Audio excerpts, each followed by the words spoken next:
Howdy y'all, this is Texas Tammy, Realtor with Texas T Realty Team, and I hang my hat at Century 21.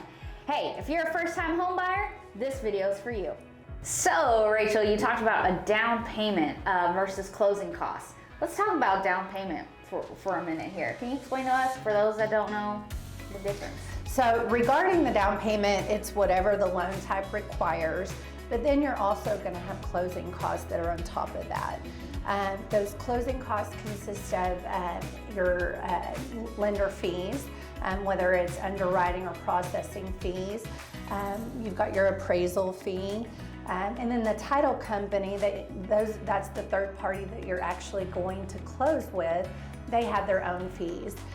The biggest chunk of the fees are going to lie in the escrow account. So on your escrows, you're going to pay for a full year of your homeowner's insurance up front, and then we put an additional 3 months of that money into an account so that it will pay your insurance when it comes due next year. Same philosophy on the taxes. So we collect 3 months up front of the homeowner's taxes to put into that account as well.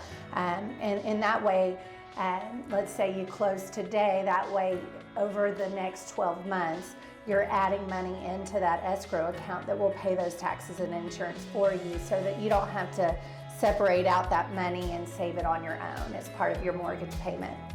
Yep, and I think it's a great concept too, because we already have a lot of things that once you get a check, you gotta pay Uncle Sam, you gotta pay this, pay that, and that's just one less headache that as homeowners we have to say, oh, did we save enough for our taxes for next year? That's already there, it's taken care of. Right. So with that being said, that's kind of like the down payment versus closing costs for you guys.